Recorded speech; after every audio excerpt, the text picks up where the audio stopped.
left to right. Russell Westbrook. You love the Philadelphia Eagles. Let me get a hell yeah!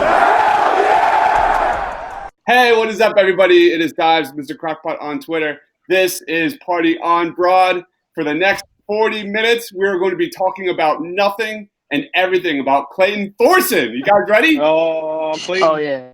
I hope we do, actually. I don't like to say about Clayton Thorson. Me and Vic's favorite player. Ain't nobody got time for that. Let's start off with some quick introductions. You guys know him at the Philly Pod. It is Vic. What's going on, Vic? What's going on, guys? Happy to be here. Party on Broad's becoming a mainstay for me now. I'm glad to be back for another episode of the Philly Pod. Not the Philly Pod, damn. The Party on Broad. So used to it, my man. It's all good. Make sure you check out. You just did a positional piece on the linebackers, right, man? I did, breaking down the linebackers and how I guess a committee approach is going to have to be the solution to Grugier Hill going down. So if you want the answer on how we're going to get through the first 2 weeks, check out that piece I put out a few days ago. Our next guest is Adam. Adam just did a positional piece on the offensive line. That's your baby right there, right? What's going on, Adam?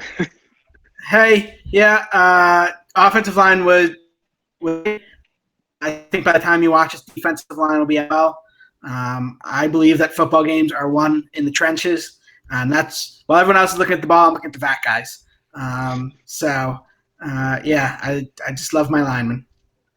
Make sure you follow Adam on Twitter at Adam Sports. I did it right that time. And then lastly, we got Jack. You can follow him on Twitter at Jack Connell TPL. What's going on, Jack? Going on. Excited to be here. All right. Today we're just kind of going to do like kind of a quick Eagles rapid fire questions, some state of the NFC East. But let's start off with some breaking news today. The Eagles have waived Sheldon Gibson today. His 2-year run has ended. What was your immediate takeaway? Go ahead, lead us off, Vic. So Shelton Gibson, I'm surprised that he was cut so early. I did expect him to be cut, but not necessarily this early. Obviously, Mark and Michelle, and I hear Greg Ward are outperforming him at this point. And it's been well noted his abysmal and he hasn't caught a ton. So not surprised entirely by the cut, just kind of surprised that it is this early. Yeah. What about you, Adam? He was waived with an injured designation. I don't know what the injury was, but he was unlikely to make the team. So if he was injured, there's no reason to keep him around. I think Mark and Michelle had passed him. I do think he's going to be missed on special teams. He was actually a great gunner on the punt unit. But if you only value a team as a punt gunner, yeah, we can find those. Yeah, absolutely. How about you, Jack? In my wide receiver breakdown piece, I didn't talk about them at all. I mean, they're already have 5. All that needs to be said is nothing. Well said. I mean, they've got 5 guys pretty much already said, and then like Mark and Mel and Greg Ward are kind of on the bubble guys. I mean, he had no real shot. I forgot to mention, Jack did an interview with former Temple Owl, Miami Dolphin tight end Chris Myriad. How was that, man? It was good. He's a good guy. I mean, he's just fighting for that roster spot, He's down with Brian Flores down in Miami, new head coach, new system and everything. It's tough. He's played in Cheltenham, which is local here in Temple. So going from being here his whole life to down in Florida, Miami, it's just a bit of a change. But he's excited. He's working hard, and I wish him the best of luck in Miami. Would you say it's Temple tough? Temple tough, yeah. All right. Let's move on. Let's talk about, we had, a few days to kind of rest and, think about the Eagles-Titans first game of the preseason.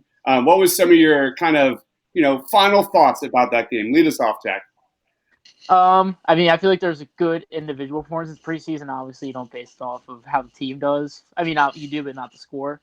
I look at how players progress. So, you saw J.J. Arcega-Whiteside for the first heat already. Josh Sweat looks very good. Dallas Goedert looks – he just is probably one of the best tight ends in the NFL this year coming up, like he said. Outside linebackers is a bit iffy. Secondary was a bit iffy, but in the trenches, I think they did a pretty good job. Andre Dillard looks like a certified stud, but, not much you can judge off of 1 week preseason, but, looks good so far. Yeah, go ahead, Adam. It's preseason. I'm not taking much from these games. I like seeing Goddard dominate, much like when he was a prospect out of college. a great player going against lower level competition. You want to see domination. He did it. Other than that, I was glad to see, we got out of there with only one injury, which I think we're talking about later. So Yeah. I'll save my thoughts on that for then. Sounds good. Lastly, go ahead, Vic. So yeah, preseason. I wanted to see more from Miles Sanders. He went backwards on the few runs he did have. In fault of his own, the O-line didn't really help him there. I wanted to see more of the running backs, kind of less of Josh Adams since he probably won't be here. Obviously, the one injury, like Adam mentioned, we'll get into later. But I did like the few plays that Avonte Maddox had, and he's showing that he should be, as me and Chris say, pod after pod, that he should be CB1. And Sendejo had a few nice plays. So they were kind of my standouts from the preseason game. My guy was Jay Jaw. I went back and looked at some of the catches. First one. We're gonna be talking about wide receivers pretty shortly, but that was my guy, Jay Jaw. Let's move on. Let's talk a little bit about the state of the NFC East. We got to see some of the New York Giants play. Daniel Jones. There's somewhat of a quarterback controversy happening in New York right now. Daniel Jones had his first outing in the first game. He was 5 for 5, 67 yards, a touchdown in one series. This quarterback controversy. What's your take on that? Go ahead, Jack. I think it should be Eli. I mean, Daniel Jones, I really didn't like him coming out of college. One preseason game is not going to change my thoughts in training camp. I mean, either way, I think he should still just sit and develop. But, I mean, you got to go with Eli. I mean, he is, 38, 36, 37, 38, something like that. But, I mean, he's just more, as bad as he is, he's a lot better. And I just don't think Daniel Jones is it at all. All right, how about you, Adam?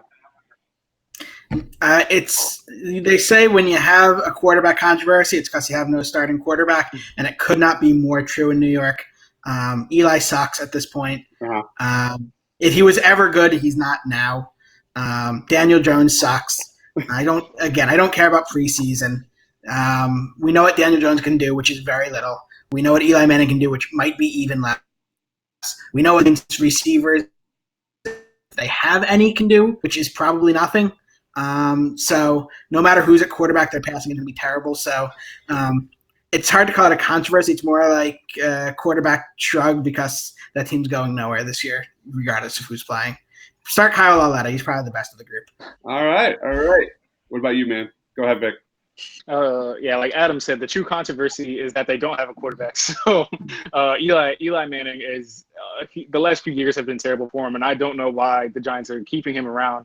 I thought the Giants were going to go after somebody like Haskins or something like that, and they took Daniel Jones. So we laughed at it for a while, and then he had this drive. Now the Giants apparently think that they're contending for the division. So regardless of, like Adam said, regardless of who's at quarterback, Corey Coleman tore his ACL, and then you got Golden Tate suspended for the 4 sport games, and then you have Sterling Shepard who dislocated his thumb or his finger or something, so he's recovering from that.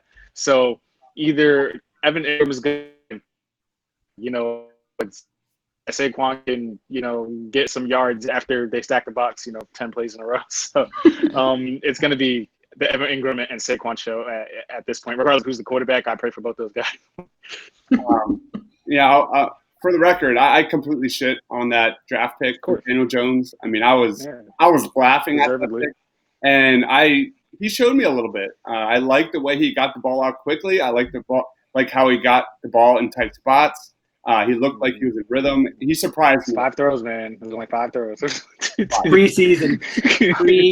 I know. One hand, 5 tight spots. I had him ranked as a 6th rounder. I think you can go back and find my my quarterback series. Look, Nathan Peterman looks great in preseason too. He had a 50-yard run and a touchdown pass in his game with the Raiders. I think it was last night. We know what Nathan is capable of in the actual NFL. 5 picks in 1 half. That's abysmal. All right, let's move on to the Washington Redskins. We got a new quarterback for the Redskins, Dwayne Haskins. Not like Daniel Jones, 8 of 14, 117 yards, 2 touchdowns. He did have 2 rushes for 17 yards, but this was in 6 series. What were your kind of first impressions with Dwayne Haskins? Go ahead, Victor. Lead us off, dude. Yeah, so Dwayne Haskins, on my last pod, we brought this up. And I always brought up that before we even get to Dwayne Haskins, we have to see where Jay Gruden's head is at because he ruined, RG3's career. So let's hope he doesn't do the same thing to Dwayne Haskins. Go ahead. Wasn't that Mike Shanahan?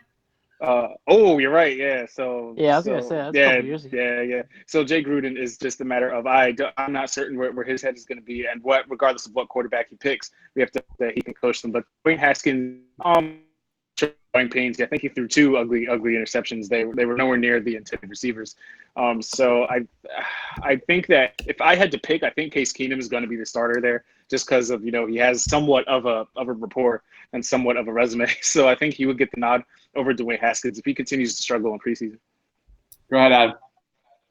Yeah, I mean, Haskins is 22. I'm not the type of person who believes that you need to get on the field to be good later on. He shouldn't be playing. Throw Case Keenum or Colt McCoy out there behind Eric Flowers or Donald Penn or whoever's going to be playing left tackle for them. The quarterback doesn't even matter until they get Trent Williams isn't going to play there. They don't have any other options, and without a left tackle, the offense just isn't going to work, regardless of who's playing. So, if Haskins is bad this year, pretty irrelevant to me. If Case Keenum is bad, I mean, it's Case Keenum. Colt McCoy, it's Colt McCoy. I just want to see Eric Flowers, just because watching Eric Flowers play teaches me that even people like us could go out there and get a job in the NFL as long as we're a first-round pick, because we literally can't be worse. I mean, he might as well not be there. Finish this off, Jack. Go ahead, man. Even just I think Dwayne Haskins can be a good NFL quarterback down the line. But I mean, I'm just like Steve Ballmer here, developing. Like, I just think you need to go with Case Keenum. Let Dwayne Haskins learn, get settled. Don't throw him to the wolves. I mean, obviously you don't have a left tackle. I mean, as much as I don't think he's going to be good, Kyler Murray's going to get mauled out in Arizona. He's got no protection or help anywhere outside of a 30-year-old David Johnson. I think he's even older than 30. He's going to be running for his life over there. Well, I mean, he doesn't really have. I mean, he's got Jordan. He doesn't really have much receiver help. I mean, that's stuff that can all get down the line. But I think it's a great idea at all, no matter how good he's going to be, to put him out there this year. He's actually only 27. Just checked. He's only 27. No, David Johns. Oh, okay. He's about to feel like he's 30 after this year. All right, and lastly, we have the Cowboys. We have to talk about Ezekiel Elliott, who is reportedly prepared to miss the beginning of the season if he doesn't receive a new contract. You are the Cowboys GM. What do you do about Ezekiel Elliott? Go ahead, Jack. First off, I don't give Dak Prescott $30+ million a year like he wants. I mean, I think he wants more than Le'Veon. I think he wants. I don't know exactly how much, but he wants a lot. I mean, running backs, like I said, I mean, they come easy. That's the thing I said before. You can find a very good running back easy. It's difficult to find a great running back, and I feel Ezekiel Elliott's about to become a great running back. He's very young. I think you're in a situation you're not gonna rock in a hard place. You got to give him that money. I mean, you need him for your offense. All right. You got to pay the man. Adam, I know you're really big about this topic. Give us the cliff notes. Go ahead, Adam. Okay, so if I'm the Cowboys GM, here's what I do. I give Dak Prescott $40 million a year. I give Ezekiel Elliott $25 a year. I give Amari Cooper $30 a year, and then I leave because I hate the Cowboys. But if I'm not trying to destroy the team because I hate the Cowboys, I tell Zeke to screw off. I mean, running backs, just look at Melvin Gordon and the Chargers. They would trade him in a heartbeat if they could get anything for him. But no team wants to give a running back $10 million a year, other than the Jets, who are a joke. They can have fun with Le'Veon Bell this year. Running backs just aren't worth that much. And if you've listened to Jerry Jones at all, he said as much. He's gone out of his way to praise every other running back and say how much they don't need Zeke. Look, the Cowboys are a 9-win team with him. They're an 8-win team with him. He just doesn't make that much of a difference. As long as if the offensive line stays healthy, anybody can run behind it. If the offensive line doesn't stay healthy, Zeke wouldn't help either. My biggest hope is that they somehow manage to lose to the Giants week 1 and then panic like crazy, just because I think it would be hilarious. But no, you can't pay a running back. I mean, just killing yourself. I fully agree with that, Adam. We've talked about that many times on Blue Root Pods and all that kind of stuff. All right, go ahead, Vic. So I feel like as an Eagles, as we're all Eagles based, I hope they pay him. But I think if I'm in Dallas and I'm running that team, I think they have no option but to pay him at this point.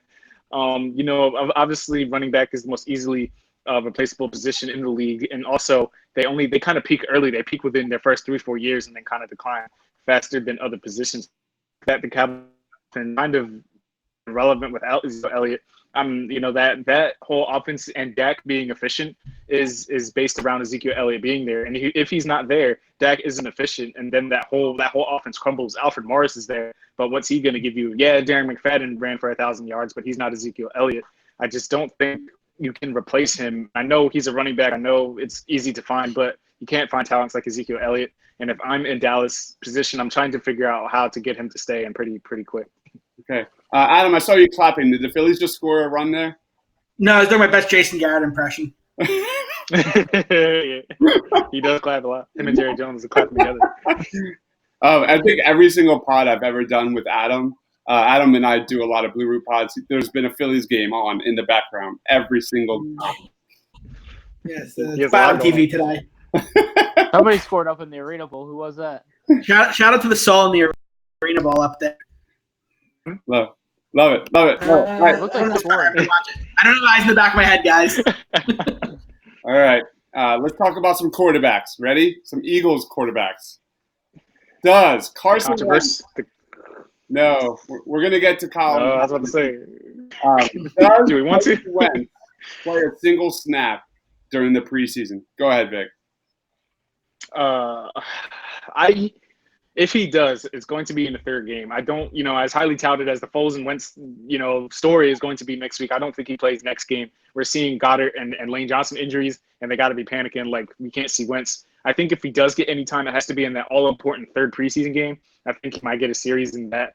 The fan in me wants to see him in that third game, but I think, to be honest, that Doug plays it safe, and I don't think we see him until week 1. You nailed it. That when we heard that Lane Johnson was week to week, I'm just like in my head. That's Oh, God. alert. Like going off in my head. There's no fucking way Carson Wentz for me that I would put him on the field. Go ahead, Adam. I hope he plays, and the reason is simple. Carson Wentz's big problem right now, he got injured 2 years ago. He got injured last year. I don't want a quarterback who's scared of being injured. And if he's going into week 1 scared, I think it's a terrible thing. Cool, put him out there with Mailata at right tackle or Vaitai at right tackle. He's going to get hit this season. He's got to get out there and not be scared, because a scared Carson Wentz isn't a useful Carson Wentz. He's got to be willing to stand in and take a hit. He's got to be willing to use his legs. And if he's scared of getting injured in preseason, it's not going to get any better in the regular season. So I want to see him get out on the field for, even if it's for 2 series, just, to know that he's mentally okay, because that's my big concern here. All right. I don't think it's Carson scared. I don't think it's Carson scared. I think it's like the coaching. I just think that the staff isn't going to let him. Yeah, I agree with that, like what Victor said. I would only play them. Who does anybody even know who they play week 3 or week 4? Week 3 is Baltimore. I wouldn't play them against Baltimore. You saw how they killed their quarterback last week. Baltimore. I think I would throw them in probably week 4. Probably not week 4. You probably have to play them against Baltimore. Just one series. I don't think he is scared, but if you're a scared quarterback in the pocket, you're going to be trying to get rid of the ball quickly, avoid getting hit by any means necessary.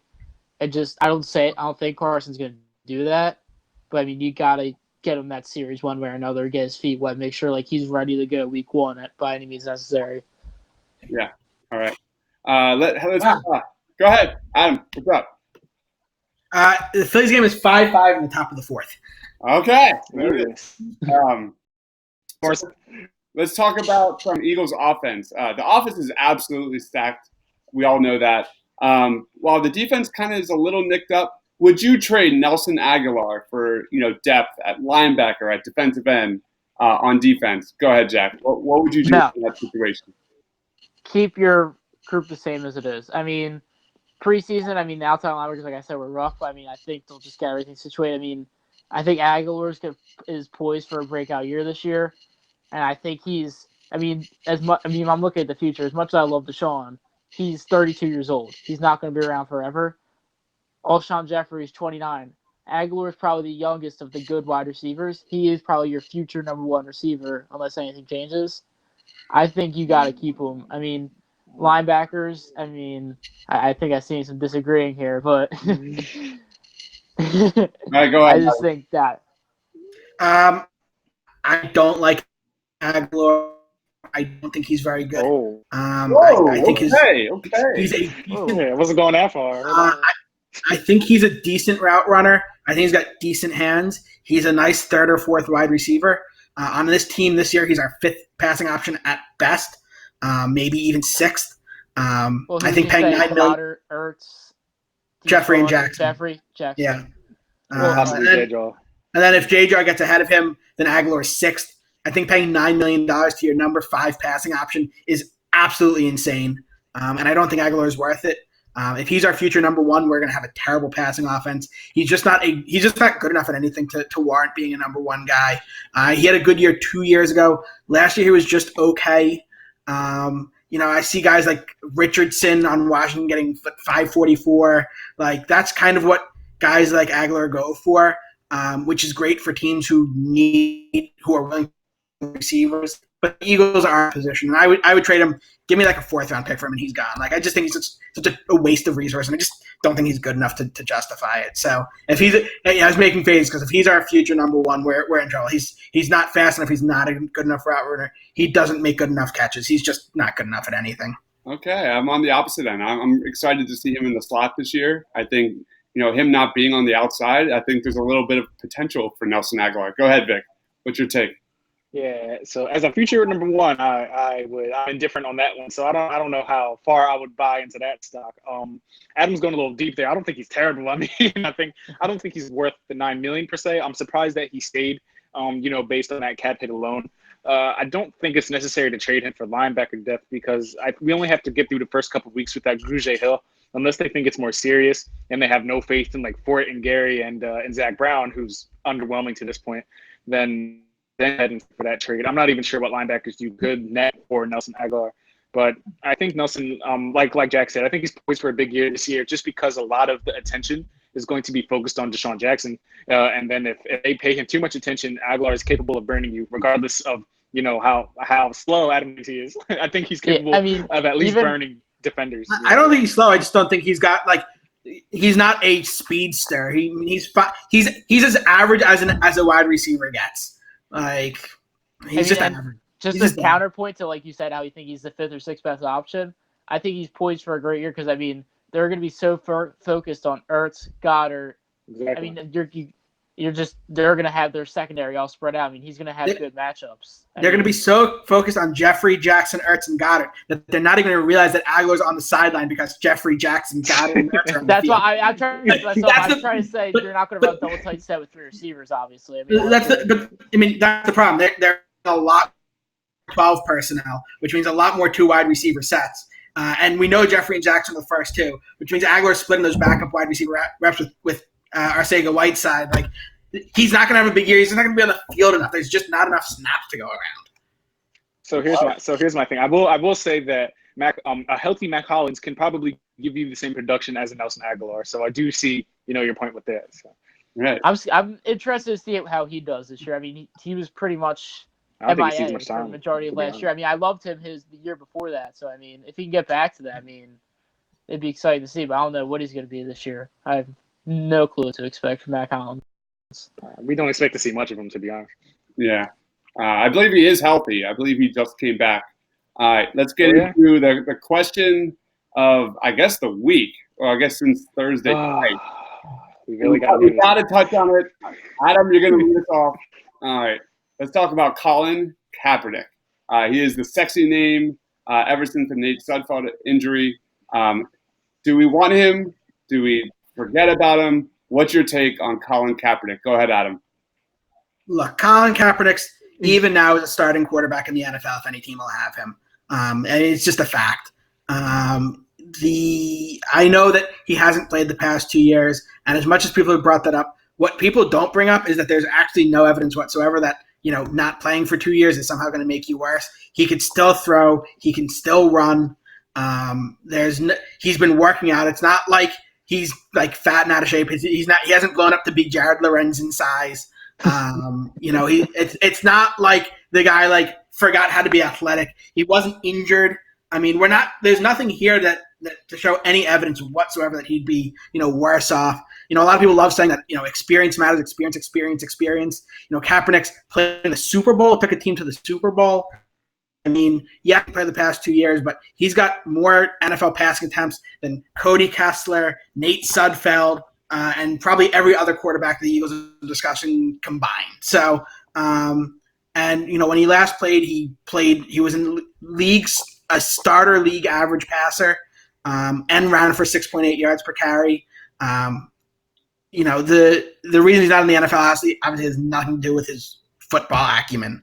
The question is, how much faith do you have in Carson Wentz staying healthy? And if he goes down, how much faith do you have in Nate Sudfeld? I have zero confidence in Wentz staying healthy. I have zero confidence in Nate Sudfeld doing anything good. So I would bring in Colin Kaepernick in a heartbeat. But if you think Wentz is going to stay healthy, obviously there's no need to do that. But he hasn't done that yet, so I'm not holding my breath for that. All right, go ahead, Vic. I'm next, huh? All right, so gives a lot of thing with Colin Kaepernick is, like, aside from the everything that he stands for and everything else, because I support that 100%. It's just that you pay Carson Wentz all this money, and you finally, Nick Foles goes his own way, and you finally, there's no more looking over your shoulder, no more distractions, anything like that, and it's literally just Carson Wentz is up to you. And then you basically reverse all of that by bringing Colin Kaepernick in here. And if you're going to have Colin Kaepernick come here and literally take all the media attention away from Carson Wentz, and as mentally strong as we think Wentz is, that's going to do something to him. And you don't do that to your franchise quarterback, regardless. Like, you have to show Carson Wentz that you have faith in him staying healthy. If you bring in Colin Kaepernick, you're basically looking at Carson Wentz and like, well, we know you're going down, so that's why he's here. And you can't do that to Carson Wentz. So my thing is just that, I think Colin Kaepernick he's, he can still play in the NFL. I think he would only be marginally better than what other. I think he's gonna light on fire when he or anything like that. I just think you can't do that to your franchise quarterback from a media perspective. He's so much better than even good backup quarterbacks. I don't think people. But how do we know that though? Like, because look at the backup quarterback his last year here though. Like, Kaepernick was an actual starter. Like, Blaine Gabbert's a primary backup quarterback in the NFL. Like that's all you need to know. But look, if Wentz is such a whiny crybaby that he can't handle having an actual backup, it's not about him whining. It's about he can't be a starting quarterback and be like, oh no, they got a backup for me. I'm like gonna go have a history. It's not just a backup though. Like, it's not just off. a backup. Like, Colin Kaepernick, man. Like I don't care. Like, you've been injured for the playoffs the past 2 years. If I was Carson Wentz, I'd be begging them to have an actual backup for me just in case I go down, because I'm a team player and want to make sure the team is good. He doesn't want anybody coming in here and stealing the spotlight again, regardless of what we think. I think his ego needs to. We put our stuff. Go ahead, Jack. If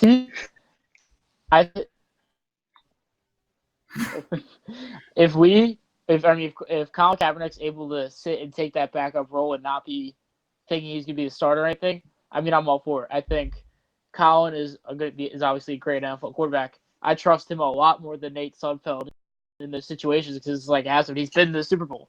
I mean, I thought he's been out of the league for a while now, but it's only been 2 years. I think he'd be fine in the NFL. I think he'd perform very well. I think he'd be a great backup, one of the best in the NFL. I mean, he'd probably start on a couple teams. I think he'd be great. It's not a lot of money if he's willing to come on cheap. I mean, I'm all for it. Yeah, like I love everyone saying I'm all for him starting for other teams, but not here, not in our situation. I love everyone saying he's been out of the NFL for 2 years. Let's stick with Nate Sudfeld, who played Week 17 against backups and then didn't play last year. Like, woo, that's so much better. Like, he got to play some preseason games, basically. Go Sudfeld. I'm not confident in Sudfeld either. I'm putting all my eggs are in Carson Wentz's basket this year. I'm 100% confident that he'll play all 60 games. So maybe that's why I'm inadvertent to bringing in a quarterback the caliber of Colin Kaepernick. It's just that if he goes down, I don't care who the backup is. I'm going to be heartbroken. So, like, I don't care who it is, but I have no confidence in Nate Sudfeld either. I just don't think Colin Kaepernick can start for any other team. I'm fine with him playing in the league. Just this isn't the situation for him in Philadelphia. Philadelphia is its own problem. let alone with Colin Kaepernick here. Like it's just it'd be too much for the media. And Doug has built the culture way too much to have that going on, in my opinion. All right. For the sake of time, we're going to move forward. You don't got to take, Chris. We need to hear yours. Right? My take? All right. So my take is it is so anti-Philly to worry about Carson Wentz's feelings about bringing in a quality backup. I would absolutely bring in Colin Kaepernick. As long as the cap is right, as long as the financial cap is correct, and it doesn't hinder any kind of future moves, bring him in. I have no issues with it whatsoever. But do you think the media attention is good for the locker room, or does it not matter? Absolutely. All right. That's a I'm really just not big on distractions. If it's gonna distract Look. Carson Wentz, that's my issue. Like, You know what? It's going to distract Carson Wentz. Carson Wentz has to get his head out of his ass and All right. stop worrying That's about fair. his back. Like That's we fair. just went through that with Foles last year. Like, we can't have a starting and quarterback. I'm glad who's he's gone. That's why I'm glad he's taking a gone. knee. But now we're going to reverse that and bring Colin Kaepernick in here. We should have kept Foles for all that. But The Kaepernick won't make $22 million this year. And my one's There like, it is. who's even saying that Wentz is like that? I mean, he could completely not even care. Like, Wentz actually admitted that he was like but the that. media is though, and it's shown I with mean, the whole article that Wentz does care. $100+ million. Yeah. I mean, Maybe his $100 million contract will change his mind. Maybe. my hunch is they're not going to bring in a quarterback for 6 weeks, with that high profile of, like you said, Vic, distractions. It's not going to happen. All right, let's move forward. Let's talk about something positive. All right, the feel-good story of the year happened on the first week of the NFL preseason. Damon Giuseppe of the Cleveland Browns returned a punt return for a touchdown. It was like watching something from a movie. He was living on the streets. He had to lie to the general manager that he knew, he had to lie to someone that he knew the general manager in order to make the team, and he returned a punt return for a touchdown. Give me another feel-good story in Philly sports. Go ahead, Jack. Probably. I mean, the first one comes to my head is obviously Vince Papale. I mean, so long ago. I mean, that's probably one of the going from Eagles tryout to making the team and everything like that. I mean, I'm one that comes to mind. All right. What about you, Adam? Nick Foles. I mean, he puts Come up, on, you would do But that. I was trying to go creative for it. I mean, that no, was I mean, hold on. You talk about a feel-good story. What could be a better feel-good story? Nick Foles is here. He puts up a season. He has a game that puts him in the Hall of Fame. 7 touchdowns in a game. He sets a record for where he had 29 touchdowns and 2 interceptions. He goes out to other teams. He's considering retiring, and he says, "Let me give this one last shot before I retire." And next thing you know, he's leading a Super Bowl run. Like, how does it get more feel good than that? Nailed it. Go ahead, Vic. So real quick, Adam, because I didn't know you back then. So were you one of the few that wanted Nick Foles here over Carson Wentz? Like, that's the vibe I get. Yes. That's an emphatic yes.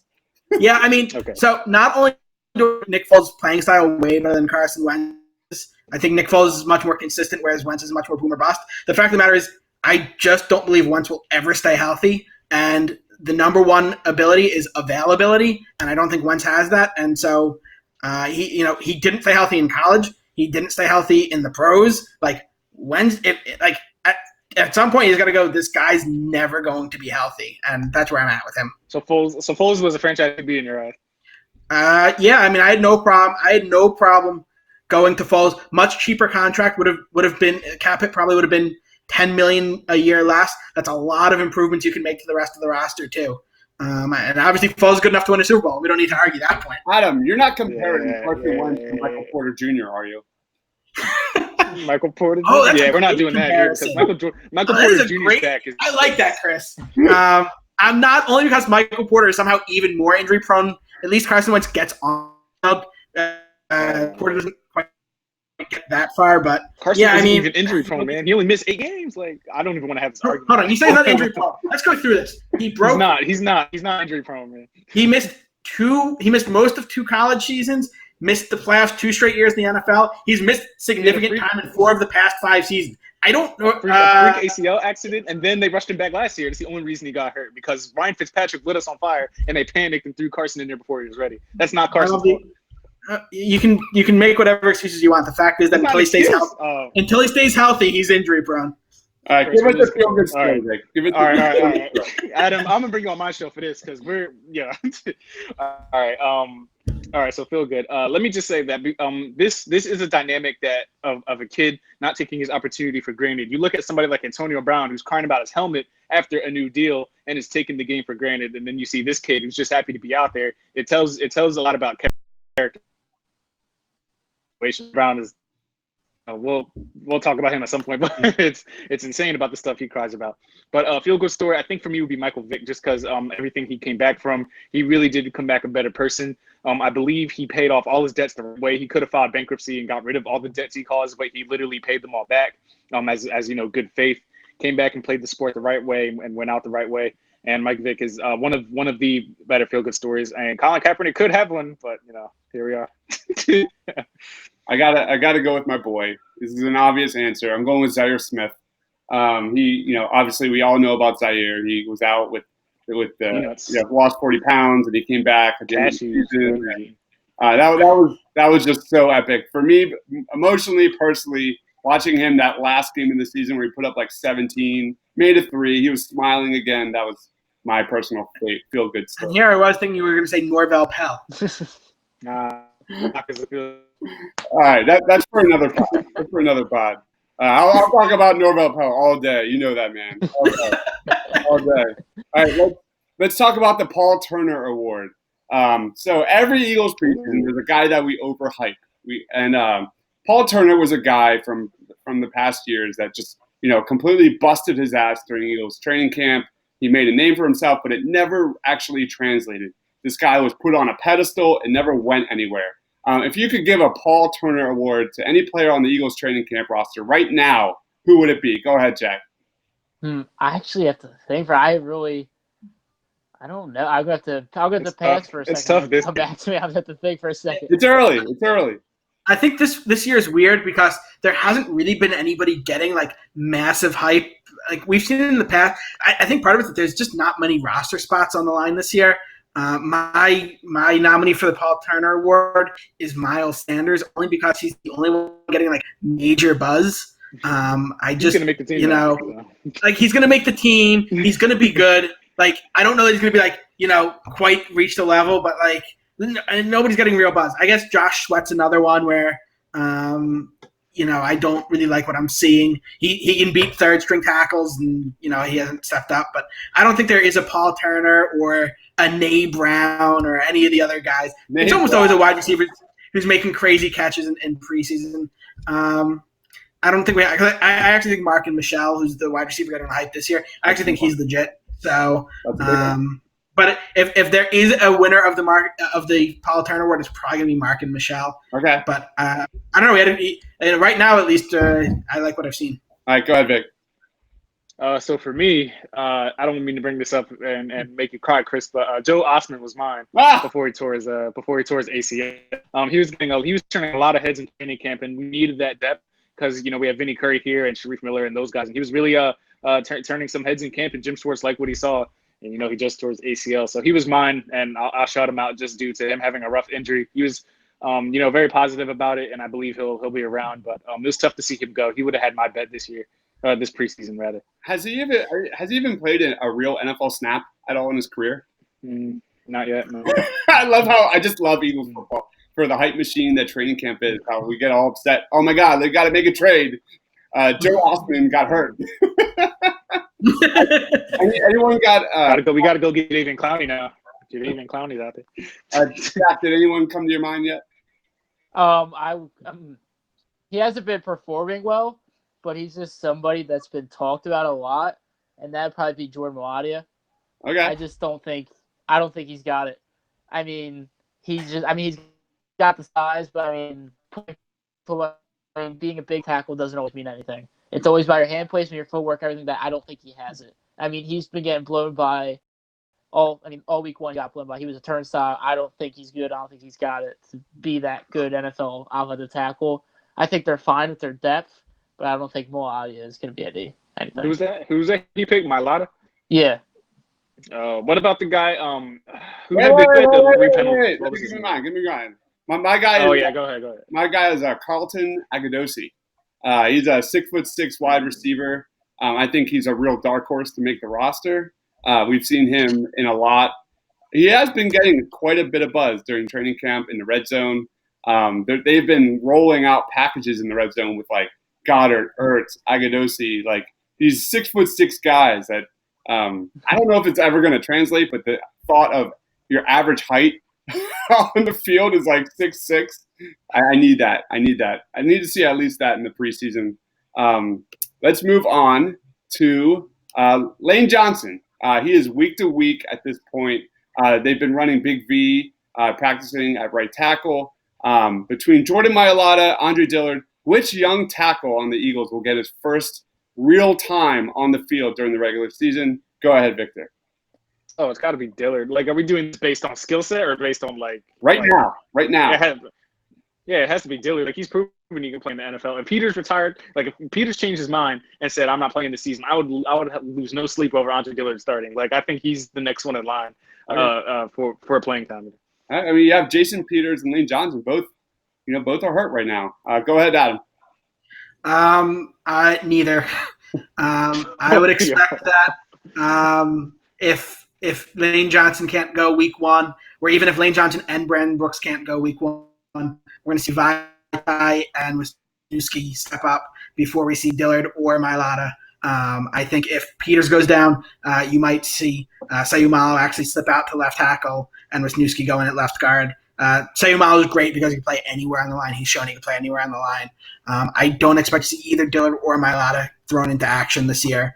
If they do, it either means that they've taken a big step forward unexpectedly, or we've gotten hit by so many injuries that we don't have a choice. All right, I think, obviously, I think you based off my last comment, I think you know who I would choose between the two of them. But, like Ab said, I don't expect Dillard to play. He's inexperienced. He's going to be good. The one thing is he doesn't do too much more than he has to. When he's stepping back in his pass protection, he just engages with his guy and just moves left and right. He doesn't try to pancake him in the ground, do anything flashy with it, which is what you need out of a tackle. I think they'll make some other adjustments. Otherwise, I don't think Dillard will move in unless there's serious injuries to the line. But, after learning for a year of Peters, I think next year he'll be ready to go as your 6-0 lineman. I don't think you're going to see Dillard pancake anybody because I don't think he's strong enough yet. I think that's the real reason why he won't play. He can't run block yet, and I don't know if they're going to put a tackle out there who can't run block. All right. Yeah, his run blocking was struggling in college. He's a way better pass protector than he needs a year to add man muscle. It's very hard because they're both kind of they're similar, but they're vastly different blocking techniques. Pass blocking, you just don't want to let him get by you, and you just gotta stay in front of him. Run blocking, you gotta get moving. Get out yeah. Any inch you can get is good.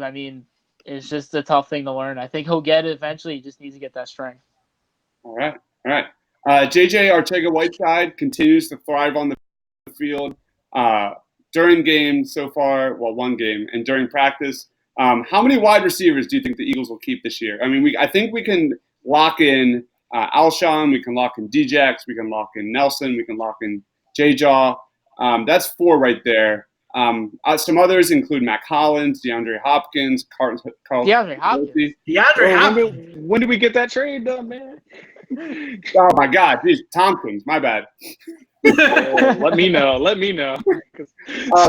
How many wide receivers do you think they'll keep this year, and who are some of the guys that you think will make the 5th, 6th spot wide receivers? Go ahead, Vic. Yeah, I think my gut tells me they only keep 5, but I want to believe that they'll keep 6, being Mac Hollins. And I think I was going to say Shelton Gibson before today, but I think Mark and Michelle will make that. If he continues his trend like he has in preseason, I think Mark and Michelle. There are some other guys out there actually that are like your guy Agudosi and who's the other guy? I can't think of his name. Ward. Not Ward. Charles. What's his name? Charles Johnson. Charles Johnson. He's been good in training camp too. So they have a lot to choose from. I think they might keep 6 just because they have so much. Promising prospect there. I think Mac Hollins will be here. I can't see them cutting him. And I think Mark and Michelle will make that final spot. Doesn't mean we'll see him during the season, but I think it all depends on if they keep 5 running backs though. Like I think that'll go hand in hand with the receivers they keep. I hope they don't keep 5, but that's something the running backs. That's something the running backs do. I hope Smallwood doesn't make it back. I've been telling Chris for weeks now. But We'll surely be doing a final 53-man roster prediction show before that happens. But Adam, what's your take on the wide receiver spot? Yeah, I currently have 6. I currently have obviously Jackson, Jeffrey, J-Jaw. We can just pencil them in. They're not going anywhere. Aguilar, as much as I'd love to see him gone, is not going anywhere. But we covered that already. I say that, it's still Howie. God knows what Howie's going to do. So I really look at it as there's either 1 or 2 spots. I think that Mac Hollins and Mark and Michelle will ultimately make the team. But ultimately, the week 1 roster is, not set in stone. But I would expect that 6 will make the team. Just because if only 5 make the team, I think it's because they keep an extra tight end because they really have been doing that 12 personnel. So it might be 5. I just don't know. If they're really committed to the 12 personnel, there's just no reason to keep a 6th. All right, go ahead, Jack. I kind of agree with Adam. I think they're going to run. In my breakdown to wide receivers, I had Alshon Jackson, Aguilar, Arcega-Whiteside, and Mac Hollins. And I think they'll run through. I think they'll keep 3 tight ends and Ertz Goddard and Richard Rodgers. And then I think they'll keep Michelle as a practice squad on retainer. Josh Perkins. Josh Perkins almost definitely in the roster. I mean, there's a toss between. Anyways, I think they'll keep a 6 wide receiver on retainer on the practice squad. I don't think he'll be active unless injuries cause him to move up. And I think it will be Mark Michelle as that 6th guy. So that's what I got. All right. Last one. All right, the Eagles play the Jacksonville Jaguars this Thursday night. What do you want to see from the Birds? Give me kind of like what you expect and a bold prediction for Thursday night. Lead us off, Jack. I think my bold prediction is Wentz will play. Woo! All right. That's bold. I think I need to see improvement in the secondary a lot. I need to see improvement on that. I mean, you need linebackers to work on that. Secondary, I mean, you got a lot of depth. I'm not really worried about that. I would just like to see some improvement from the younger guys and everything. O-line, outside of Dillard, they need to get better. I mean, like I said, Mylott has not been good so far. I mean, I think he needs a lot of improvement there. Josh Sweat, he showed some. I think he needs to take it up another notch, keep on going. I think he's got that potential to be good. I mean, injuries in college and everything held him back. I think he can get back to where he was. I just think in between the trenches and the secondary is really where you need to see. I mean, quarterbacks, you're not really going to see Cody Kessler. I mean, God, I would kill myself if Clayton Thorson never got into a game, but please don't kill yourself over Clayton Thorson. Not worth it. He doesn't even Could be Colin Kaepernick. You guys see their practice notes that they don't even allow him to throw the ball during practice. Yeah, he had one. Yeah, he had 3 handoffs in training camp. That's all he had. That's so crazy. Go ahead, Adam. My bold prediction is actually that Clayton Thorson is going to be so bad that after they take Cody Kessler out for him, that they're either going to bring Cody Kessler back in or they're going to put Greg Warden at quarterback. I don't know how many people know that he was a former quarterback at Houston. But Clayton Thorson, first of all, let me just take a step back. If you read my quarterback draft series for this year, Clayton Thorson got a one-line mention at the bottom saying he's not good enough to make a training camp. Which, as we've seen this year, if you're at a training camp and they're not letting you throw the ball, you're not good enough to be at a training camp. But I think he's going to be – my bold take is that he's so bad that they're actually going to take him back out after putting him in just because you can't evaluate anybody else with a guy that bad playing. I don't get how he got drafted in the 5th round. Go ahead, Jeff. I don't get how he got drafted in the 5th round. A guy like Trace McSorley, who I believe is an undrafted free agent, got through. McSorley's not good enough either, but I think he's decently better than Clayton Thorson. I don't think anybody's better than Clayton Thorson, really. I don't know if you guys saw, but at the end of that, in the second half of the Titans game, there were fans coming down to like the first and second rows because they thought that Thorson was going to throw a wild pass to them and they were going to get a free shot. True story. Go ahead, Vic. What's your bold prediction for Thursday? Uh-oh. Did we lose Vic? All right, I'll give you my bold. Oh, wait. Nope. All right, I'm going to give you my bold prediction. I think we're going to see J.J. Arcega-Whiteside, a back of the end zone one-handed catch for a touchdown. It's going to be great. I don't expect Carson Wentz to play. And I think we're going to see something from Miles Sanders. I'd like to see some run pass protection. and I'd like to see a little I think- bit involved in the passing game. I want to see more from Miles Sanders on Thursday night. He needs to work on his pass protection a lot. In my rookie breakdown, Miles Sanders, that's one of his major flaws outside of being able to hold the football is his pass protection. He needs to work on that a lot, and I think hopefully he'll be able to get that down this year. He's been absolutely crushing during training camp, during the practices. I just really want to see it happen when it counts. Any last comments, Adam, before we wrap it up? I don't know. I feel like I've been much more argumentative today than I typically am. I don't know. I guess the Eagles get me fired up. So I had fun arguing with you, Jack, and Vic, wherever he got off to. Yeah. And I look forward to arguing with you guys again later. I know. Season hasn't even started yet. I could have started going in on my ladder, but we'll leave that for another day. All right, sounds good. Well, for Victor, make sure you follow him on Twitter at the Philly Pod. He runs the Philly Special Podcast. I know you already followed. Anyway, make sure you follow Adam on Twitter at Adam Sports and Jack at Jack Connell TPL. I'm Chris.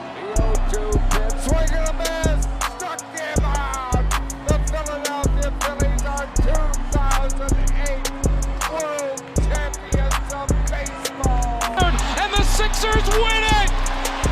Wow! Oh, man, Embiid just posterized Russell Westbrook. You love the Philadelphia Eagles. Let me get a